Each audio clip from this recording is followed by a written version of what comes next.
The winter wind slashed through Manhattan like sharpened glass, swirling snow across sidewalks that glowed an eerie white under the street lamps.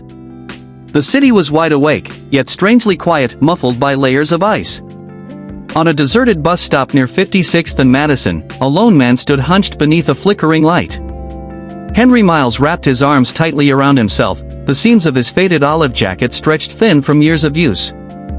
In his other hand, he clutched a worn manila folder, inside, 5 resumes, each one a painful reminder of 5 more "we regret to inform you" emails.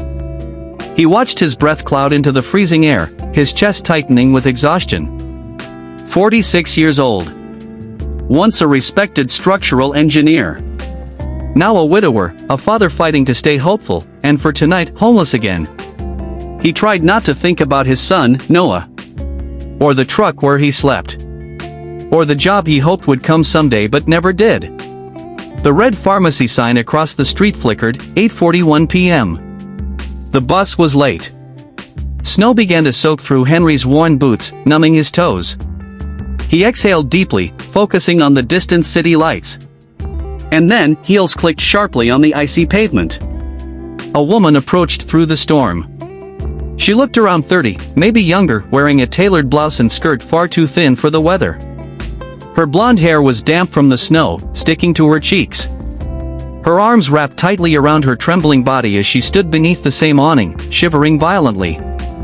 Henry noticed the way she tried to rub warmth into her hands and failed. Her lips were turning pale. He tried not to stare. Wealth radiated from her posture and elegance, yet right now she looked as fragile as an abandoned kitten in the cold. He shifted awkwardly, pretending not to notice. But then a harsh gust of winter wind slammed into them. She flinched, curling inward.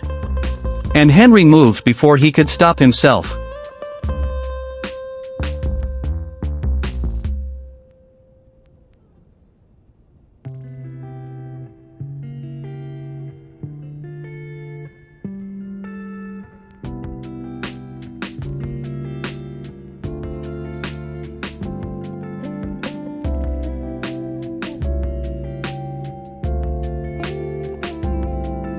He pulled off his jacket. It wasn't much, frayed, thin, barely warm, but it was all he had. "You'll freeze," he murmured. The woman snapped her gaze toward him, startled. You don't have to." "I know," Henry said softly. "But I've already lost enough today. This coat is the one thing I can still give." She hesitated, but he gently draped it over her shoulders. Warmth swept over her instantly. The coat smelled like soap, maybe coffee, maybe something familiar. She pulled it closer involuntarily, her eyes softening for the first time that night. "Thank you," she whispered. Henry nodded, hugging himself against the cold. Silence settled between them again, snow drifting like feathers around the bus stop. After a few moments, she asked quietly, "What's your name?" "Henry." She paused. "I'm Claire." "Nice to meet you, Claire," he replied, breath shaky. "You shouldn't have given me your jacket," she said softly. He smiled faintly. "Probably not. But I couldn't just stand here and watch you freeze." Before she could respond, headlights cut through the storm. The bus pulled up with a hiss, doors swinging open. Claire took a step toward it but hesitated. "Do you have somewhere to go?" Henry forced a small nod. "Somewhere." He didn't mention the rusted truck behind an abandoned warehouse. She reached into her purse and held out a business card. "If you ever need anything, call me." Henry accepted it only out of politeness, sliding it into his folder. Kind words from strangers rarely meant anything. Claire boarded the bus, glancing back one last time. The coat hung around her like armor. And then she was gone. Henry watched the red taillights disappear into the snowfall, the cold biting into his bones. Yet what made him shiver wasn't the winter, it was the strange warmth lingering in his chest. The feeling that for the first time in months, someone had looked at him, not through him. He whispered to no one, "Maybe tomorrow," and began the long walk back to his truck.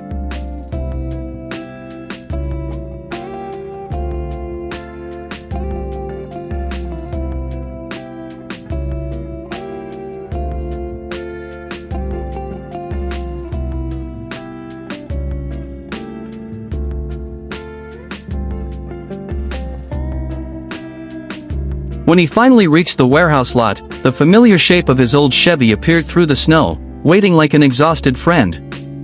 He climbed inside, breath trembling, and pulled out a tin box. Inside were two faces, his wife Lily and their little boy Noah. He pressed the photo to his forehead, whispering their names into the cold. Tonight felt different.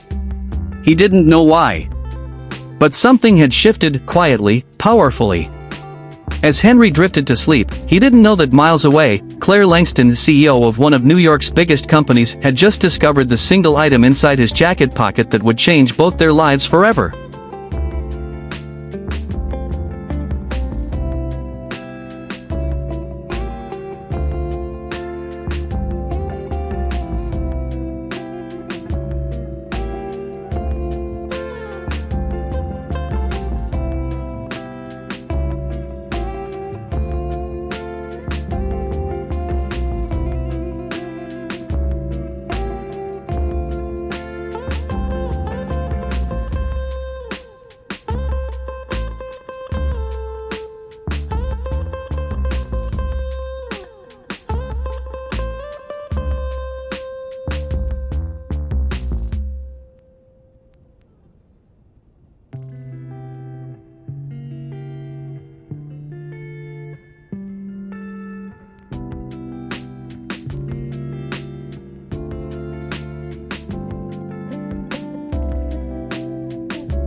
Claire Langston sat in the back seat of her sleek black town car, the heater blasting as snow blurred past the windows. Yet despite the warmth, she couldn't stop shivering, not from the cold, but from the strange ache in her chest. Henry's jacket still wrapped around her shoulders. She clutched it tighter, inhaling the faint scent of old leather and something warm, comforting. Guilt pricked her conscience. She had accepted kindness from a man who clearly needed that jacket more than she did. When she reached her penthouse, she tossed her heels aside and set the jacket gently on a chair. A soft thud echoed, something had fallen from the inside pocket. Claire frowned and bent down. A photograph. A little boy with messy hair and a huge smile. His arms wrapped around a woman, his mother, presumably, with gentle eyes and a glow that suggested deep love. Claire's heart tightened. The back of the photo had handwriting. "Noah, Daddy will always find a way." She sat down slowly, the world suddenly heavier. Henry wasn't just a stranger. He was a father. A man fighting for his child. And she, CEO of Langston Industries, with more money than she could ever spend, had accepted his only source of warmth. The guilt became unbearable. Claire reached for her phone the next morning. Henry woke inside his truck, breath fogging the air. His fingers were numb, his joints stiff, but he forced himself upright. He had to find work, any work. He stepped into the freezing morning, pulling his folder tight under his arm, and headed toward the employment office. Inside, a tired receptionist greeted him with a forced smile. "Name? Henry Miles." She typed for a moment before shaking her head reluctantly. "Nothing new today." "I'm sorry." Henry swallowed the disappointment with practiced grace. "Thank you anyway." Outside, he sat on a bench, staring at the snow-coated streets. His body trembled from the cold. He hadn't realized how much the jacket helped until it wasn't there.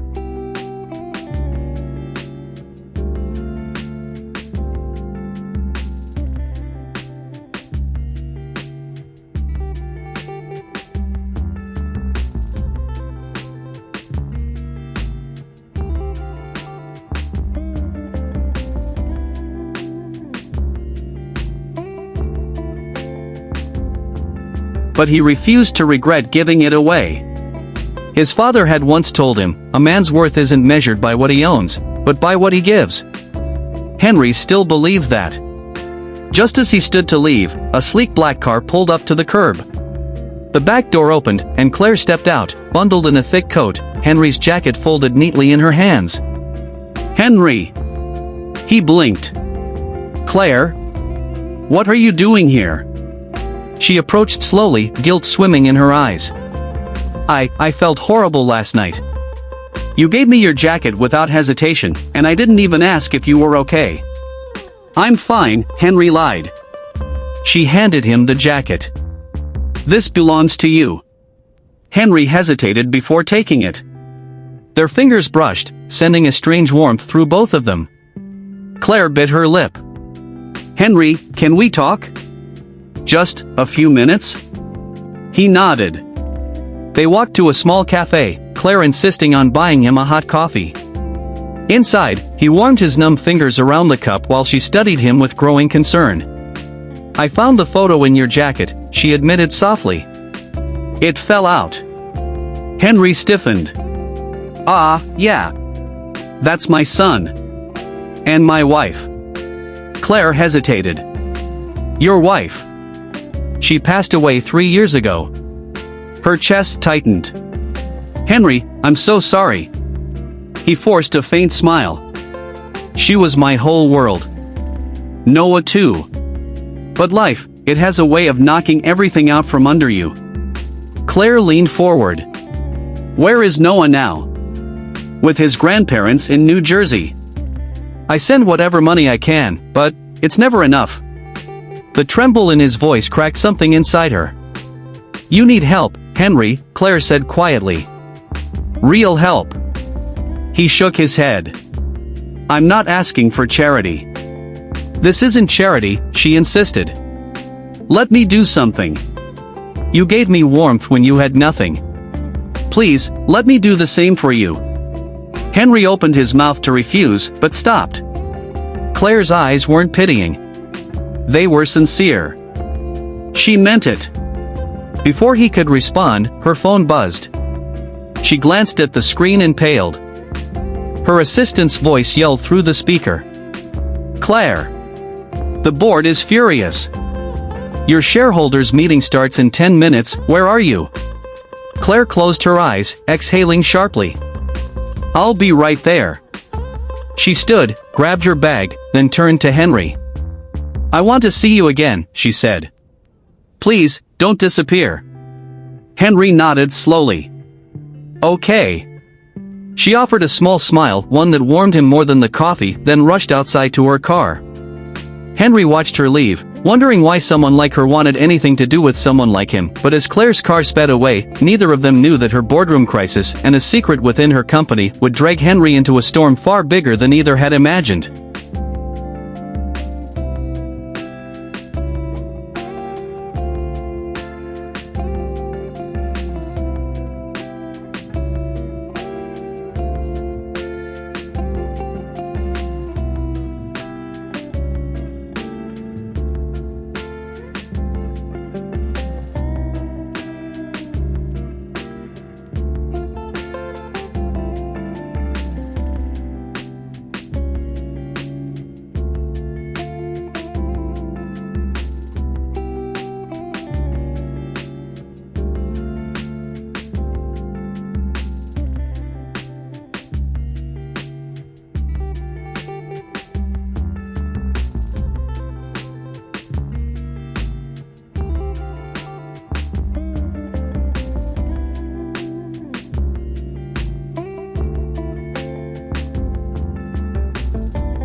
You family? Daniel glanced down at Emily. I might be, he said quietly. That night, Daniel stood outside Emily's door long after she fell asleep. 12 years ago, he had walked away from a woman he loved without asking the one question that mattered. Now fate had placed the answer in his home. And he was terrified. Because if Emily was his daughter, then everything he thought he knew about his life had been built on a lie. As Daniel prepared to order a DNA test, a single thought stopped him cold. What if confirming the truth meant losing her forever? Daniel stared at the DNA test kit resting on his desk like it was something dangerous. He had ordered it that morning, quietly, efficiently, the way he handled every problem in his life. Contracts, mergers, crises. Everything had a process. Everything had an answer. Except this. Across the penthouse, Emily sat on the floor coloring, her legs crossed, tongue slightly sticking out as she focused. She hummed softly, a tune Daniel didn't recognize but somehow felt familiar. The sound filled the apartment in a way silence never had. If he tested her, and she wasn't his daughter, he'd still be the man who had stepped into her life when her world collapsed. But if she was, then walking away would no longer be an option. Daniel had spent his entire adult life avoiding responsibility that couldn't be controlled. And now, a 6-year-old with crayon-stained fingers held more power over his future than any boardroom ever had. Sir? Emily's voice broke his thoughts. Yes? He turned quickly. Are you mad at me? She asked, eyes wide. No, he said immediately, crossing the room. Why would you think that? You've been quiet, she replied. Mama used to get quiet when she was scared. Daniel felt the words settle heavy in his chest. I'm not mad, he said gently. I'm just thinking. She nodded, satisfied, then held up her drawing. It showed 3 figures holding hands. One was clearly her mother. The second was a small girl. Claire stepped into the boardroom just as the doors swung shut behind her. The tension inside was thick enough to cut with a knife. Her executives sat stiffly around a polished oak table, whispering among themselves. When they saw her, every whisper stopped. At the head of the table sat Harold Trent, the oldest board member and the one who never hid his disdain for Claire's leadership. You're late, Harold announced sharply. Claire took her seat without flinching. I had an urgent matter to handle. More urgent than the future of this company, he scoffed. Claire ignored the jab, flipping open her portfolio. Let's begin. But Harold didn't allow it. Actually, he said, sliding a folder across the table toward her, we need to discuss this first. Claire opened the folder. Her heart dropped. Inside were financial reports, numbers that didn't make sense. Funds missing. Projects overcharged. Divisions showing unexplained losses. This is manipulated, Claire said instantly. These figures aren't accurate. Harold leaned back smugly. We thought you might say that. So we brought in an external auditor. They verified it twice. Claire felt a cold wave wash over her. What exactly are you accusing me of? He steepled his fingers. Negligence. Mismanagement. Possibly fraud. A stunned silence filled the room. Claire's throat tightened. You think I would steal from my own company? Harold shrugged. Numbers don't lie. And the board is beginning to wonder if perhaps you've lost control. Claire stiffened. I have given this company my life. And yet, Harold replied, your personal issues seem to be interfering. Disappearing last night. Missing this morning. Unannounced absences. Emotional instability. These are concerning patterns. A ripple of whispers spread across the table. Claire clenched her jaw. What exactly is this? A meeting or an ambush? Harold smirked. A vote. On your position as CEO. Claire's pulse pounded in her ears. You can't be serious. Oh, we are, he said. But don't worry. You have a few days before the official vote. Use that time wisely." Her assistant slipped her a sympathetic look as the board adjourned. Claire walked out with her head held high, but inside, she felt everything collapsing. Her company. Her reputation. Her stability. She needed help, real help. And strangely, the first face that came to her mind was Henry's. Meanwhile, Henry walked the crowded Manhattan streets, his jacket pulled tight around him. Claire's words echoed in his mind. "Please, don't disappear." No one had said something like that to him since Lily died. He didn't know why Claire cared, but a small part of him hoped she meant it. He spent the rest of the morning searching for work, but every interview ended the same way, with polite apologies and regretful handshakes. The world had moved on without him. That afternoon, he sat on a bench near Central Park, watching people pass by, families, couples, tourists bundled in scarves. A strange loneliness settled on his shoulders. He pulled out the photo of Noah. "One day, buddy," he whispered. "I'll make you proud." Just then, his phone buzzed. A number he didn't recognize. He answered. "Hello? Henry?" Claire's voice sounded shaky. I need to see you. Today. It's important." Henry stood instantly. "Claire? Are you all right?" She hesitated before saying, "Please. Can you meet me at the Langston Tower Cafe? Level 12. I'll be there." The cafe overlooked the city skyline, walls of glass tinted with late afternoon gold. Claire sat in a corner booth, looking smaller than he'd ever seen her. No makeup, hair loosely tied, eyes rimmed with exhaustion. "Claire," Henry said gently as he sat across from her. "What happened?" For a moment she didn't speak. Then her breath hitched. "My board is turning on me," she said. "Someone is sabotaging the company and framing me for it." Henry's brows tightened with concern. "That's serious. You're the only person I've met in a long time." She whispered, "Who has no reason to lie to me. No reason to gain from me. I trust you." Henry felt something shift in his chest. Trust. It had been years since anyone used that word with him. "What do you need?" he asked softly. Claire reached into her bag and placed a stack of altered financial documents on the table. "I need help finding the truth. Someone is trying to destroy me, and I think they'll succeed if I don't fight back." Henry skimmed the papers and instantly recognized something. A pattern. A signature. A construction project he once applied for. His eyes widened. "Claire. I know this company. And I know who's behind some of these numbers." Claire froze. "Who?" Henry looked up slowly, voice low and tense. "Someone very close to your board." Before Claire could speak, a shadow appeared beside their table, Harold Trent himself, smirking as he said, Well, I see you found yourself a little friend, Claire."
Harold Trent rested one hand on Claire's table, leaning in with a smug smile that made Henry's muscles tighten instantly. He looked every bit the polished corporate predator, expensive suit, slick silver hair, and eyes that glinted with quiet menace. Claire stiffened. "Harold, what are you doing here?" He chuckled softly. "Enjoying a cup of coffee, of course. And checking on my CEO, who seems to be entertaining new company." His eyes shifted to Henry, cold, dismissive, assessing. "And you are?" Harold asked with false politeness. Henry sat straighter, refusing to be intimidated. "A friend." Harold raised a brow. "A friend? How interesting." "Claire, dear, you never told us about this gentleman." Claire's patience snapped. "Harold, enough. You're not here by coincidence. What do you want?" His smile thinned. "I want what I've always wanted, a stable company. One not run by someone with emotional entanglements." Henry felt Claire flinch beside him. Harold's gaze hardened as he leaned closer. "You've been sloppy lately. Distracted. And frankly, associating with someone like him only proves my point." Henry clenched his jaw, but Claire spoke before he could. "Henry is none of your concern," she said firmly. "Oh, but he is," Harold replied, tapping a finger on the documents on the table. "Those numbers you're holding? They could bury you. And I'd hate for you to make the mistake of trusting the wrong person while you're already drowning." Henry stood. "Are you threatening her?" Harold smirked. "Not at all. I'm warning her. There's a difference." He straightened his jacket and walked away, his polished shoes clicking across the marble floor. Claire exhaled shakily, face pale. Henry sat back down. "Claire, he knows something. He knows too much," she whispered. "And he's enjoying every second of watching me crumble." Henry shook his head. "He's pushing you because he wants your position." Claire looked up sharply. "What makes you say that?" Henry flipped the papers toward her. "Because these aren't random errors. They're fingerprints. Someone's been siphoning money from construction subsidiaries, projects I applied to years ago. The numbers look exactly like the pattern Trent Construction used before they merged with Langston Industries." Claire's eyes widened. "Harold's old company." Henry nodded. "He's the only one who could manipulate these divisions without drawing suspicion." Claire's breath caught. "He's framing me." Henry leaned in. "He's setting you up to fail so he can take everything from you, your title, your reputation, your life's work." For a moment Claire looked like the world was spinning too fast for her to stand on. "He won't stop," she whispered. "Not until I'm out." Henry reached across the table, his hand brushing lightly against hers, a gesture full of quiet reassurance. "Then you can't let him win." Claire swallowed, fighting tears. "Henry, why are you helping me? You barely know me." He held her gaze. "Because someone once helped me when they didn't have to. And because you're the first person who's seen me as a human being again, not a broken failure." Her lips trembled. "You're not a failure." The softness in her voice made Henry's chest tighten, an unexpected connection forming between two people from entirely different worlds. But before either could say another word, Claire's phone buzzed violently. She answered it. Her assistant's frantic voice filled the air. "Claire. The auditors just arrived, they're demanding immediate access to your financial systems. Harold is leading them. He's saying you're hiding evidence." Claire's face drained of color. "He's making his move." Henry stood. "Let's go." They rushed out of the cafe, snow whipping around them as they stepped onto the street. Claire's driver pulled up instantly, and they climbed inside. As the car sped toward Langston Tower, Claire pressed a hand against her forehead. "If Harold controls the narrative,